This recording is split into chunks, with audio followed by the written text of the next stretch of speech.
ఈ నిజాం దగ్గర ఉన్నటువంటి 40 లక్షల ఎకరాలలో ఇప్పుడు హైదరాబాద్ సెంట్రల్ యూనివర్సిటీ భూమి ఉందా 2324 ఎకరాలు ఏముంటుంది. ఇది నిజాం దగ్గర ఉన్నటువంటి భూములలోంచి ఇచ్చింది. నిజాం దగ్గర ఉన్నటువంటి భూములలోంచి ఇస్తే దీంట్లో ఇప్పుడు 400 ఎకరాల భూమి పంచాయతీ చుట్టూ మనం తిరుగుతూ ఉన్నాం. 400 ఎకరాల చుట్టూ మనం తిరుగుతూ ఉన్నాం. ఇది కాకుండా మరి మిగతా భూములన్నీ ఏమైపోయినాయి?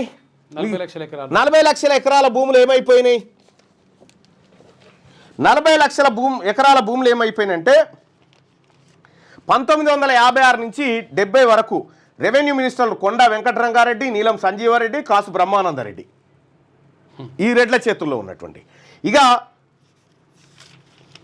ఈ భూముల సంగతి ఒక్కసారి చూస్తే ఏపీ ఇండస్ట్రియల్ ఇన్ఫ్రాస్ట్రక్చర్ లిమిటెడ్ ఉంది కదా, దానికి 27,000 ఎకరాలు కేటాయించారు ఇప్పటి వరకు. దాంతోపాటు 3 లక్షల ఎకరాలు ఇండస్ట్రీల కోసం అందుబాటులో ఉందని 2014లో ముఖ్యమంత్రి అయినటువంటి కేసీఆర్ గారే నిండు సభలో చెప్పినటువంటి మాట ఇది.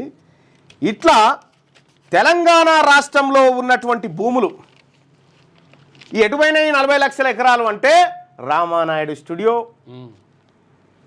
పద్మాలయ స్టూడియో, అన్నపూర్ణ స్టూడియో, ఇట్లా ఈ సినీ స్టూడియోలకు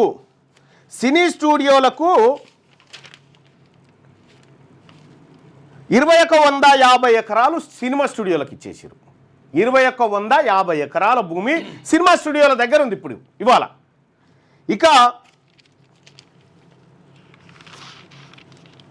కొన్ని BHEL company, ECIL company, IDPL company, బిహెచ్ఈఎల్కు 1200 ఎకరాలు, ఐడిపిఎల్కు 891 ఎకరాలు, హిందుస్థాన్ ఫ్లోరో కార్బన్స్ లిమిటెడ్, తర్వాత Hindustan aeronautical limited, BDL, HMT, ఇట్లా కొన్ని వేల ఎకరాల భూములను సెంట్రల్ గవర్నమెంట్ కేంద్ర ప్రభుత్వ సంస్థలు పెట్టడం కోసం కేటాయించారు. ఏది నిజామీ వీళ్ళ దగ్గర ఉన్న భూములు అట్లే ఉన్నాయి. ఇక్కడ మనం గమనించాల్సింది ఏంటంటే ఈ యాక్ట్ ఫెయిల్ అయిన తర్వాత, ఏది పివి నరసింహారావు ల్యాండ్ సీలింగ్ యాక్ట్ను వీళ్ళు డిమాలిష్ చేసిన తర్వాత మావోయిస్ట్ ఉద్యమం పుట్టింది దేశంలో. 1969లో నక్సల్బరీ అనేటువంటి ప్రాంతంలో అనే ఊరిలో, పశ్చిమ బెంగాల్, నక్సల్బరీ అనేటువంటి ఊరు పశ్చిమ బెంగాల్,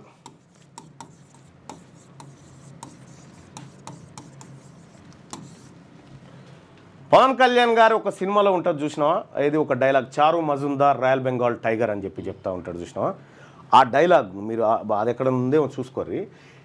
ఈ నక్సల్బరీ ఉద్యమాన్ని ప్రారంభించింది చారు మజుందార్.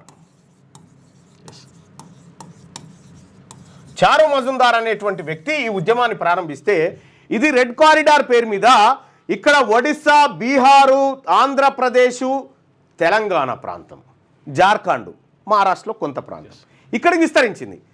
ఈ 1970 వరకు ఏదైతే భూ సంస్కరణల యాక్ట్ వచ్చిందో వచ్చిన తర్వాత దానికి ఇంకొక కారణం కూడా ఉంది. ఈ భూ సంస్కరణలు రావడానికి కూడా 1969లో తెలంగాణ ఉద్యమం జరిగి మా నీళ్లు మా నిధులు మా భూమి అంటారు కదా అని చెప్పి సంస్కరణలు తీసుకొచ్చారు. ఎందుకు? ఈ రెడ్లు ఈ వెలమలు చేసినటువంటి బాధకే ఈ ప్రజల నుంచి డిమాండ్ వచ్చింది. అయితే గమ్మత్ ఏంటంటే ఈ ఉద్యమం తెలంగాణలోకి వచ్చిన తర్వాత సాయుధ రైతాంగ పోరాటం స్టార్ట్ అయింది. నక్సలైట్ ఉద్యమం వచ్చింది. సిపిఐఎంఎల్ మావోయిస్టు, ఏది ఎంఎల్ అంటే మార్కిస్ట్ అండ్ లెనినిస్టు, సిపిఐఎంఎల్ పుట్టింది. దాని తర్వాత మావోయిస్టు పార్టీగా అన్నీ అవతరించినాయి. జనశక్తి, గినశక్తి, అప్పుడు దళాలు ఉండేవి ఇక్కడ అన్ని.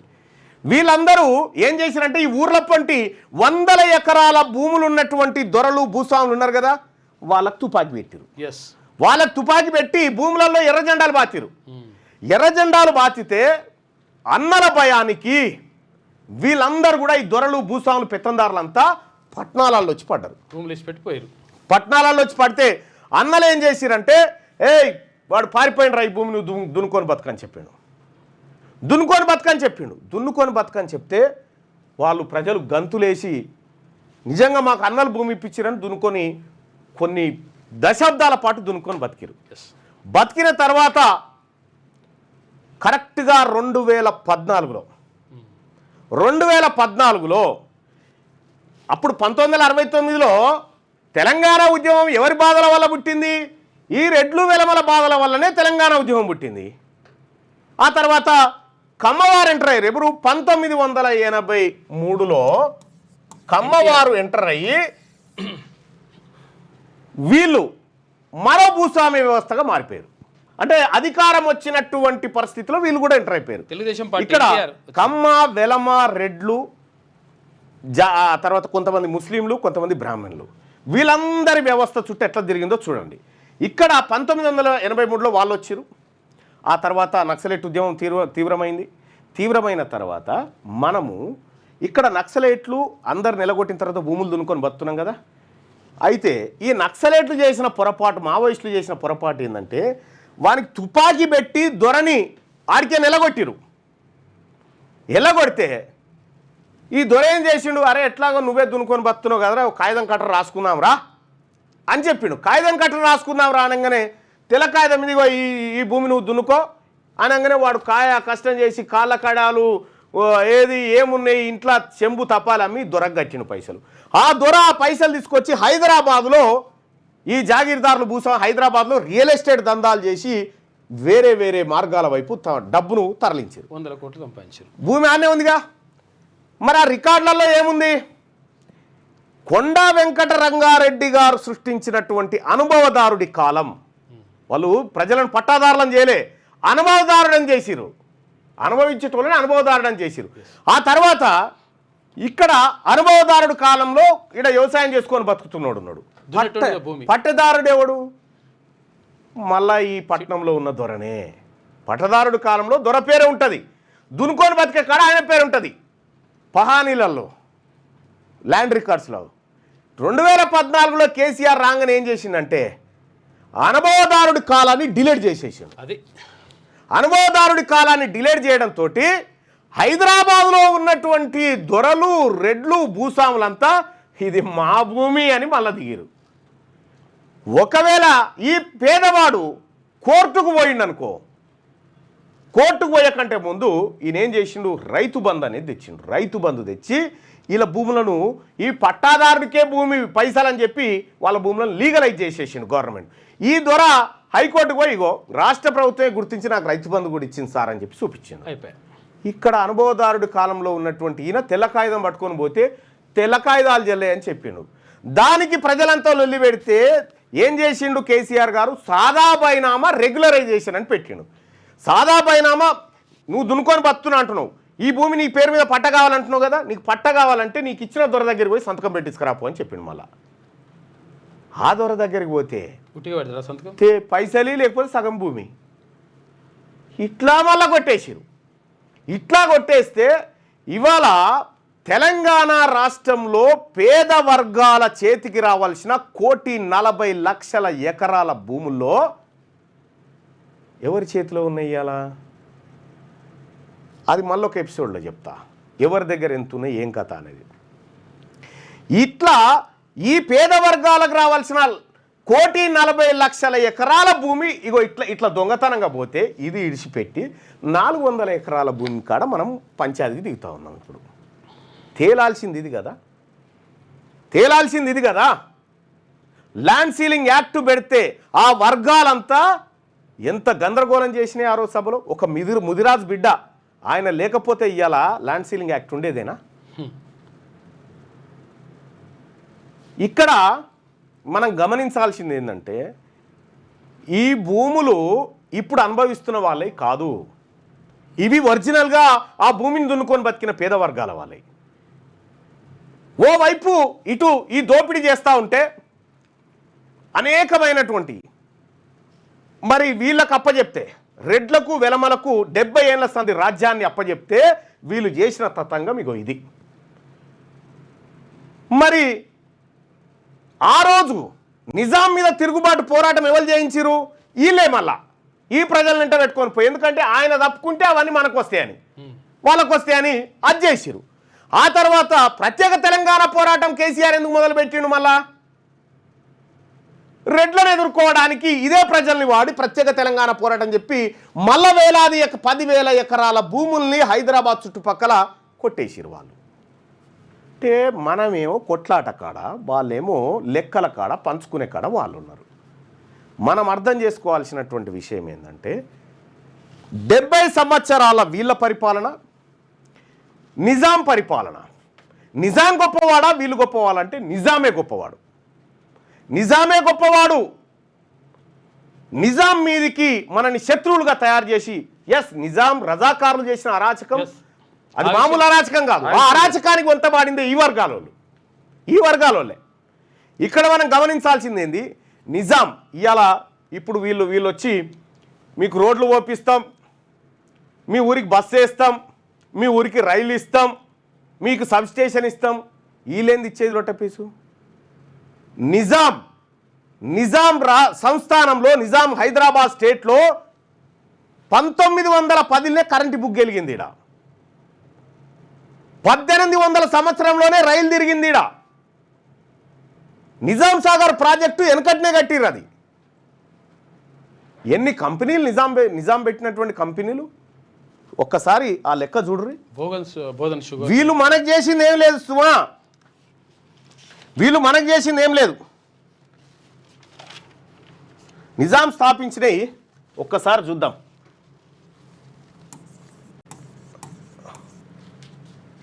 నిజాం కంపెనీలు స్థాపించిన కంపెనీలు, నిజాం స్టేట్ పరిశ్రమలు చూస్తే 3 దశల్లో పరిశ్రమల్ని తీసుకొచ్చిండు ఆయన. ఎవరు? నిజాం. మొదటి దశ 1870 నుండి 1919 వరకు మొదటి దశ. ఇది మొదటి దశ. నిజాం తీసుకొచ్చిన కంపెనీలు ఈ పేద వర్గాల బ్రతకడం కోసం నిజాం తీసుకొచ్చినటువంటి కంపెనీలను ఒక్కసారి చూస్తే అప్పటికి 121 పరిశ్రమలు స్థాపించిండు. ఈ మధ్య కాలంలో 121 పరిశ్రమలు స్థాపించిండు. రెండో దశ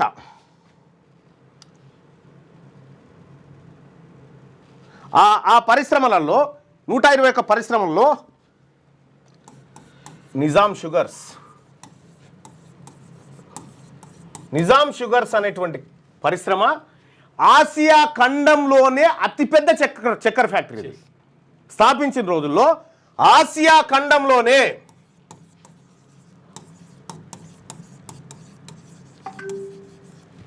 అతిపెద్దది ఇది.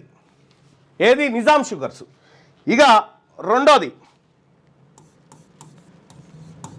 ప్రాగా టూల్స్. మూడోది సర్ సిల్క్ అంటే దాని ఏది? సిర్పూర్లో ఉన్న paper mill. Sirpur paper mill. Nizam ఈ పేద వర్గాల కోసం చేసినవి ఒకసారి చూసుకుందాం. హైదరాబాద్ హాస్బెస్టాస్ రేకులు.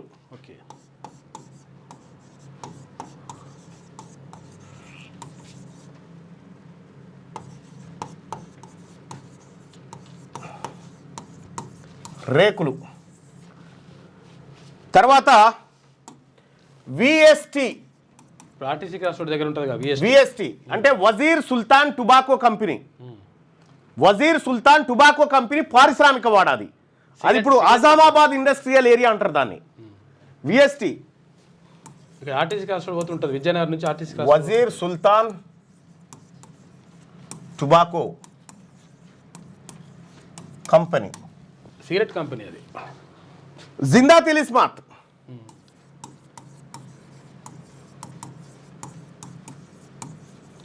జిందా తిలిస్మాత్ గీనే ఉంటుంది. ఈడేడా ఈ నాచారం ఏది మన ఈ రామంతపూర్ అంబేద్కర్ ఏది అంబర్పేట ఆ ఏరియాలో జిందా తిలిస్మాత్ సర్వరోగ నివారణ. అది వేసుకుంటే సర్ది, దగ్గు, నొప్పి అన్ని పోతాయి. అటువంటి జిందా తిలిస్మాత్ పరిశ్రమ ఆ కాలంలోనే వచ్చింది. ఆజంజాహి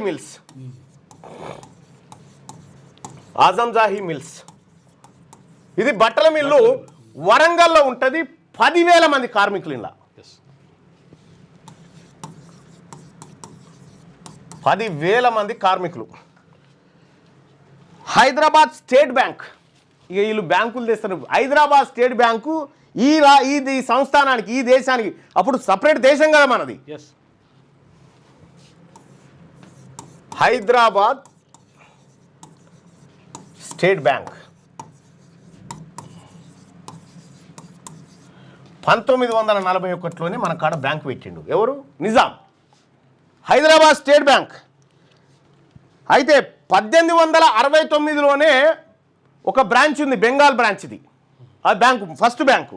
తర్వాత 1918లో టాటా ఇండస్ట్రియల్ ఫైనాన్స్ బ్యాంక్ పెట్టిండు.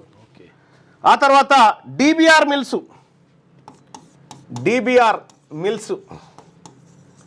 తర్వాత రైస్ మిల్లులు, ఆయిల్ కంపెనీలు, ఇట్లా అనేకమైనటువంటి కంపెనీలను ఈ పేద వర్గాల కోసం ఇక్కడ నిజాం స్థాపించాడు.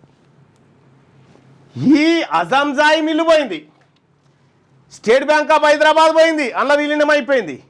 ఈ డిబిఆర్ మిల్లు పోయింది. ఇవన్నీ పోయినాయి.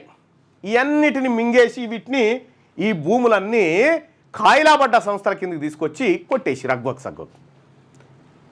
ఇక్కడ జూబ్లీ హిల్స్లో అపోలో ఆసుపత్రి ఉందిగా, అపోలో ఆసుపత్రికి 20-25 ఎకరాలు ఇచ్చినట్టు. ఎంత దాని ధర? 50 రూపాయలకు గజం. గజం కాదు, ఎకరానికి 50 రూపాయలు రెంట్, 100 ఏళ్ళు. ఎకరా అవును, మేబీ సబ్జెక్టు కరెక్ట్. అయితే ఇట్లా ఏమని చెప్పారంటే వాళ్ళు పేదలకు మేము వైద్యం అందిస్తాము ఫ్రీగా అని చెప్పారు. మొదటి దశలో నిజాంలు తీసుకొచ్చినటువంటి ఇవైతే. ఇక రెండో దశ చూద్దాం. 1919 నుండి 1939, ఇది రెండో దశ. నిజాం పరిశ్రమలు స్థాపించిన రెండో దశ. మొత్తం ఏంటంటే 387 భారీ పరిశ్రమలు పెట్టింది నిజాం. భారీ పరిశ్రమలు నిజాం ఏర్పాటు చేసిండు. ఏర్పాటు చేస్తే వాటిని ఖతం చేసిరు. ఇట్లా నిజాము ఈ పేద వర్గాలకు ఇండస్ట్రియల్లో ఉద్యోగాలు, కార్మికులకు ఉపాధి అవకాశాలు కల్పించిండు. ఆయనకు దక్కాల్సినటువంటి భూమి దక్కకుండా అప్పర్ క్యాస్ట్ వాళ్ళు కొట్టుకపోయారు. ఇక గమ్మతి విషయం ఏంటంటే నిజాం మనల్ని రాసి రంపాన పెట్టిండు అని చెప్తారు. కానీ Osmania university, Osmania hospital, Nizam college, ఆ తర్వాత ఉస్మానియా హాస్పిటల్, సిటీ కాలేజ్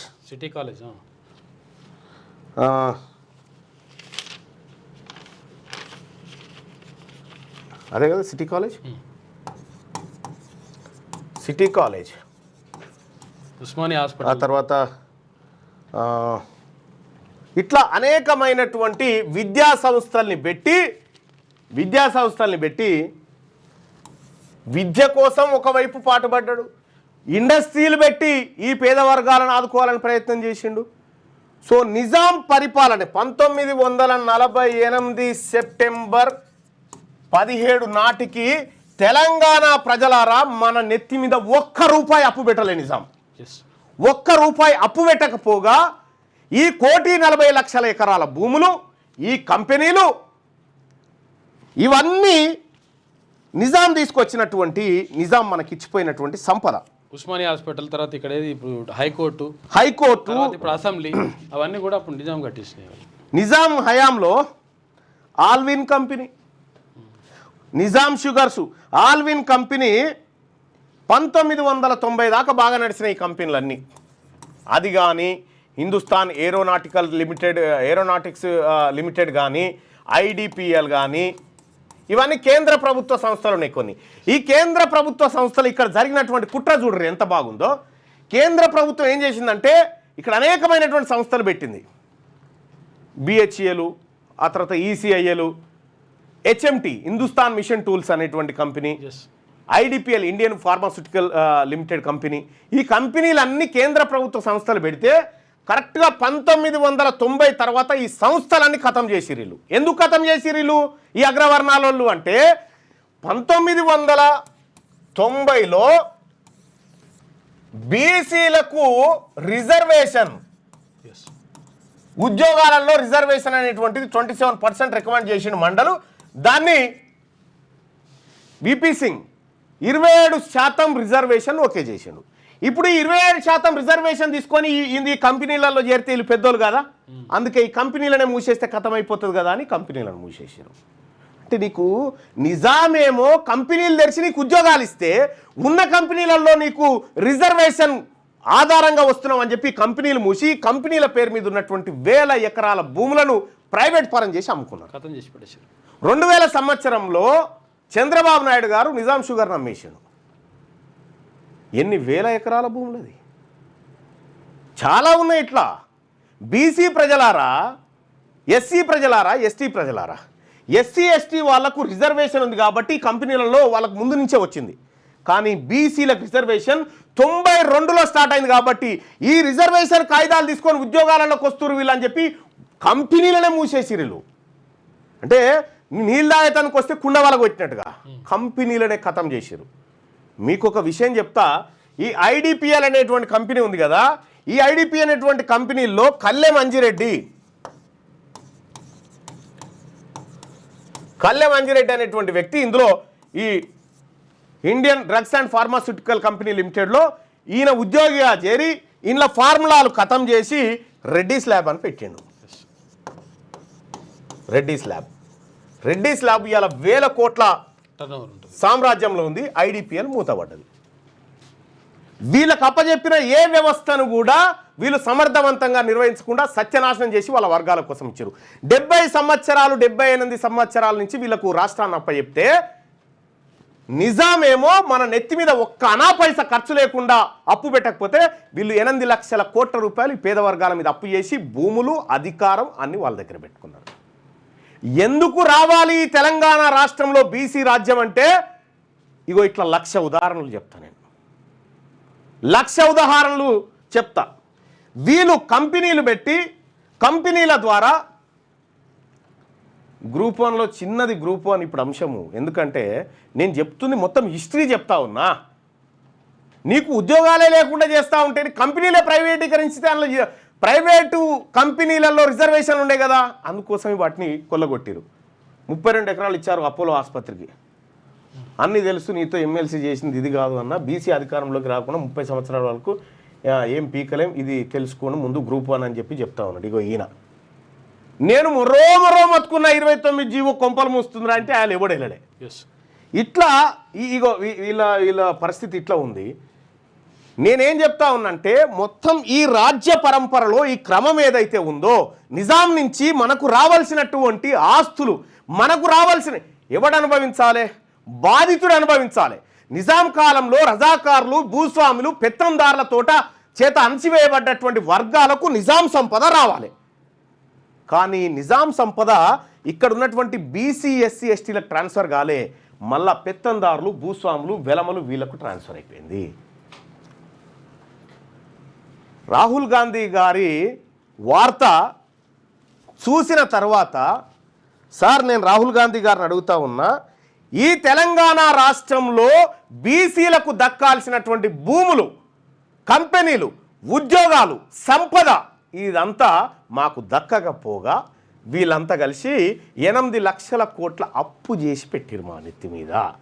మరి నేను ఒక మాట చెప్తా ఉన్నా, ప్రజలారా, ఎందుకు రావాలి తెలంగాణ రాష్ట్రంలో బీసీల రాజ్యం? ఎందుకు రావాలంటే ఈ జరిగినటువంటి అన్యాయం ఏదైతే ఉందో ఈ అన్యాయాన్ని మనం ఎదిరించడం కోసం రావాలి. ఈ అన్యాయాన్ని మనం పారదోలి మన బతుకులు మనం మార్చుకోవడం కోసం రావాలి. దయచేసి ఈ వీడియోను మీ వాట్సాప్ గ్రూప్లలో మీ గ్రామాలలో ముఖ్యంగా బీసీ ప్రజలకు చేరవేయడానికి సహాయం చేయమని రిక్వెస్ట్ చేస్తూ ఉన్నా. షేర్ చేయండి, సహాయం చేయమని రిక్వెస్ట్ చేస్తూ ఉన్నా. ఆర్టీసీ నిజాం తెచ్చిన ఆ కాలంలోనే ఆర్టీసీ ఉంది. మీకు ప్రత్యేక కరెన్సీ ఇప్పుడున్న 100 రూపాయలు 500 రూపాయలు కాదు, నిజాంకు ప్రత్యేక కరెన్సీ ఉంది.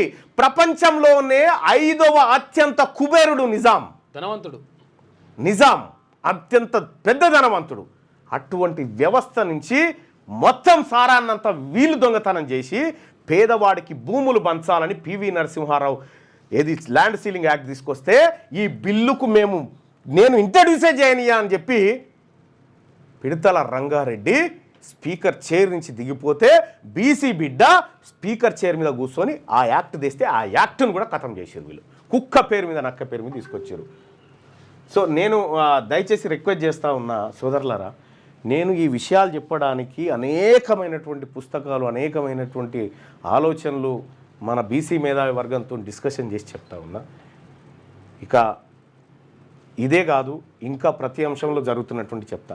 400 ఎకరాల చుట్టూ మనల్ని తిప్పిస్తూ ఉన్నరే, కానీ ఇన్ని దశాబ్దాలుగా మన పేరున 8 లక్షల కోట్ల అప్పు, మనకు రావాల్సిన 1,40,00,000 ఎకరాల భూములు వాళ్ళ చేతుల్లోకి, మనకు రావాల్సినటువంటి కంపెనీల సంపద ఒక్క కంపెనీ అన్న 40 లక్షల ఎకరాల్లోంచి వీళ్ళు ప్రైవేట్ సంస్థలకు ఐటీ పార్కులని, ఫార్మా ఇండస్ట్రీలకని పార్కులు పెట్టరు కదా, ఒక్క బీసీ వన్ కంపెనీ చూపెట్టరు అందులో చూద్దాం. ఉండదు బాయ్ సాబ్, ఉండదు. దయచేసి ఈ విషయాన్ని అందరూ మీ గ్రామాలలో చర్చించండి బాయ్ సాబ్. నేను రేటింగ్ల కోసమో లేకపోతే ఇంకో దానికోసమో నేను వార్తలు చెప్పను. క్యూ న్యూస్ దానికోసం క్యూ న్యూస్ చేస్తుంది ఒక పోరాటం, క్యూ న్యూస్ చేస్తుంది ఒక ప్రజా పోరాటం. ఈ పోరాటంలో అందుకోసమే సోదరులారా, నేను అందుకోసమే చెప్తా ఉన్నా, ఈ బీసీ ఉద్యమంలో మీరు పాల్గొనడం కోసం, ఈ బీసీ ఉద్యమం జరగాల్సినటువంటి అవసరం ఉంది. అది మలిదశ తెలంగాణ ఉద్యమాన్ని తలపించే విధంగా మలిదశ బీసీ ఉద్యమం జరగాలి. ఆ బీసీ ఉద్యమం జరగడం కోసం ఇగో ఇక్కడ మనం ఒక ఫామ్ పెట్టుకున్నాం, ఇక్కడ డిస్క్రిప్షన్లో దాంట్లో చాట్లో పెట్టు. ఈ ఫామ్లో బీసీ కుల పురుషులు, మహిళలు, యువరక్తం అందరూ కూడా మీ పేర్లు ఇందులో నమోదు చేసుకొని బీసీ ఉద్యమానికి తయారుగండి. మనము ఒకరు సొమ్ము అడుగుతలేము. ఇక్కడ 1990 తర్వాత నువ్వు కంపెనీలో అడుగు పెడుతున్నావు అనే టైంకు కంపెనీలు మూసేసారు. ఉద్యోగాలలో ఇప్పుడు ఆ ప్రజలంతా కాంపిటీషన్ ఫీల్డ్లోకి వచ్చారు. ఈ బీసీలంతా చదువుకొని అక్కడో ఇక్కడో చదువుకొని కొంత కాంపిటీషన్ ఫీల్డ్లోకి రాగానే 10% ఈడబ్ల్యూఎస్ రిజర్వేషన్ అని చెప్పి మళ్ళా వాళ్ళ కోసం కోటా సపరేట్గా తీసుకురు. ఈ దేశంలో రిజర్వేషన్ దక్కాల్సింది ఎవరికి, దక్కింది ఎవరికి? అందుకోసమే నీ లెక్కలు ఈ ప్రభుత్వాలు ఎందుకు చెప్తలే ఎవరికైనా, నీ బలం ఏందో నీకు తెలిస్తే వాళ్ళని చీల్చి చెండాడుతామని.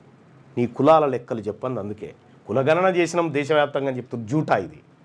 ఇక్కడ రాహుల్ గాంధీ గారు చెప్పినటువంటి మాట,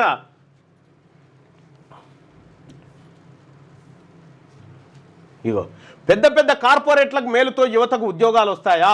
ఈ తెలంగాణ రాష్ట్రాన్ని 45 సంవత్సరాలు ఈ ప్రాంతాన్ని వెళ్ళిన కాంగ్రెస్ పార్టీ చేసినటువంటి కార్యక్రమాలే కదా ఇవన్నీ. తెలుగుదేశం చేసినాయే కదా, బీఆర్ఎస్ చేసినాయే కదా ఇవన్నీ. ఏ బీసీ ఇవాళ మాకు సన్నబియ్యం ఇచ్చి ఎంత గొప్ప పని చేస్తున్నాం ఏమని చెప్తా ఉంటే, సన్నబియ్యమా? చాలామంది నాయకులు పోయి దళితుల ఇంట్లో కూర్చొని దళితుని ఇంట్లో భోజనం చేసిన రెడ్డి గారు. నేను చెప్తా ఉన్నా, ఈ నాయకులకు చెప్తా ఉన్నా, మీరు ఆలింట్లో పోయి కూర్చొని తినడు కాదు, ఈ దళిత బిడ్డలను, ఈ గిరిజన బిడ్డలను, ఈ పేద వర్గాల ఎంబీసీ బీసీ బిడ్డలను మీ డైనింగ్ టేబుల్ మీద కూర్చుని తినబెట్టరు. మీ డైనింగ్ టేబుల్ మీద కూర్చొని పెట్టి తినబెట్టి వాళ్ళకు వడ్డించి దళితుడు మా ఇంట్లో బువ్వ తిన్నాడు అని చెప్పి చెప్పు. అది లెక్క. సన్నబియ్యమా? ఈ సంవత్సరాల తరబడి దోచుకపోయినటువంటి సంపద మాకు సన్నబియ్యంతోట. చూద్దాం, రాసి పెట్టుకోండి. ఖచ్చితంగా ఈ తెలంగాణ రాష్ట్రంలో బీసీలం మేల్కొన్నాం, బీసీలం ఒక్కటైనాం. ఇలా బీసీలం ఆలోచన చేస్తూ ఉన్నాం. మీ పతనం తప్పదు. రైట్, దీనికే దాదాపు గంట పోయింది బాయ్ సాబ్. దయచేసి